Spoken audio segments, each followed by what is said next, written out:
Happy birthday, USA! It's July 4th. We're in Eugene, Oregon at the Olympic trials for track and field with Coach Mcguire, Coach Mike Mcguire, who has his first Olympian and probably your first American record. Yeah, it definitely was a twofold accomplishment last night, and obviously where I'm very, very proud of Anna's great race yesterday.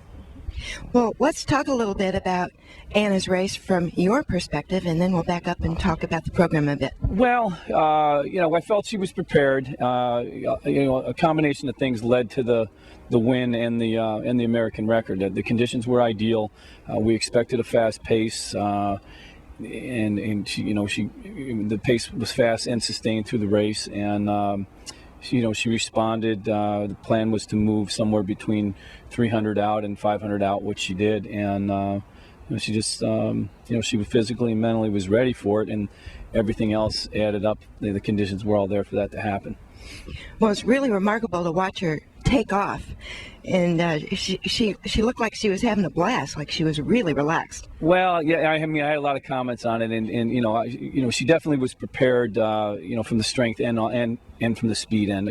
Coming off the 406 in Indianapolis 2 weeks prior, everything was there, and so again, it was just a matter of going out and racing the way she's been practicing.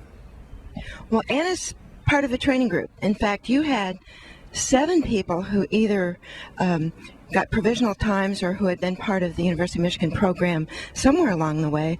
That's a pretty big group. Can you talk a little bit about the training group? Well, it's a great group. First and foremost, they're so supportive of each other. There are some interchangeable parts. I'd say Anna and Lindsay probably interface more than the others, but Anna, with Anna's range of abilities, she can come down and run 800 type workouts with Katie and Morgan, and so the dynamics of the group, Katie and or Anna and Morgan, with their Ivy League backgrounds, there was a connection over the 4 years that they were there, and the connection with Morgan and Katie was the fact that they'd raced each other. Also, Gina Gall in the equation. They'd raced each other a lot over the last 3 years at 800 meters. So it's just it's obviously a very talented group to work with, and a fun group to work with. So, well, when did the college group become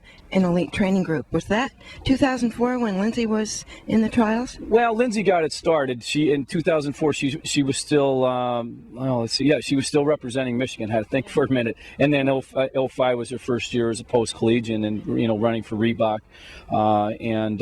She got the thing going, and then with Anna coming on board and finishing up the same year that Katie Erdman finished up her 5th year, they were, you're talking a national champion and a national runner-up, so they were definitely ready to come into a high level of running, and then coupled with Morgan coming in town and Andrew Parker and then Gina and Nicole Edwards, working out, with the Michigan people. It's been a very, very good group. Sure.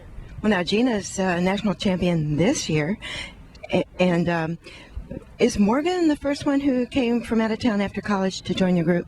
We're not looking to necessarily add people. It was a situation where Morgan's coach and I, college coach and I, are very good friends. Morgan's from Plymouth, Indiana, which is only about 3 hours from Ann Arbor, and she definitely wanted to get in a training group, where she had people to work with. She had some other options beyond Ann Arbor, but the first thing is I ran that by the athletes that I have, because my first loyalties are to athletes from Michigan. That's what I choose to work with if they want to stay in Ann Arbor. So the University of Michigan signs my paycheck, and so first and foremost, I'm a college coach. I just happen to be I have the time and I have the energy, and it's fun to be working with these post-collegians. Well, it probably helps the collegians because they've got somebody might be just a little bit faster. Well, it's just they witness the environment that because a lot we're training the post collegians at different times, and they understand the professional approach to it, and to a lesser degree, or really to the same degree. I mean, a successful collegiate athlete has to have that same discipline. It's a commitment beyond just the 2 hours a day that you practice. One of the things that was really fun was way back at the end of April at the Hillsdale meet. Katie, Lindsay, Morgan, and Anna got together and put together a 4x800 relay, and we're laughing people. They basically blew the record for that event off the charts. Yeah, well, we wanted to do some fun things along the way, and so it was just, we don't always want to be racing each other. There were some instances where that had to happen, but we wanted to also create situations where we were racing, with each other and together. And we were able to do that at Hillsdale. A couple of weeks after that, we ran a mile relay with Katie Erdman and Morgan and Anna, and then we had to get a wild card, but they ended up running 3:38 and won the race down at Georgia Tech. So those type of things that harkens back to their collegiate days and really being a part of a team, and they really embrace that type of setting. Well, it seems like one of the ingredients is fun. They all seem to be having fun at what they're doing. Well, that's the thing. I mean, it has to be when you're working out for as long as stretches. We've done this in preparation for Eugene here. There has to be a fun element to what we're doing, and so obviously we're working hard, but they all have the personality and the passion and again they just I've said all along the greatest resource they have. Some of them have pretty good contracts and gear and all that, but the greatest resource they have is each other.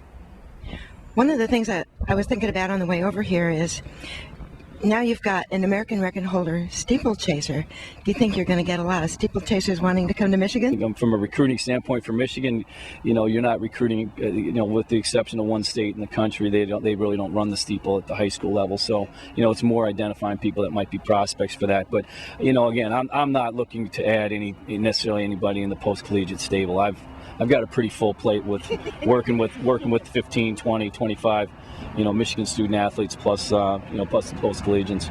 Well, it's just kind of interesting, and then you've got Brian Deemer, who was in the Olympics several times and a bronze medalist in the steeplechase. So suddenly Michigan is going to take on a new twist, a place to go do the steeple. Well, we're obviously Anna's definitely going to bring some attention to the Ann Arbor scene, but we'll see what happens over time.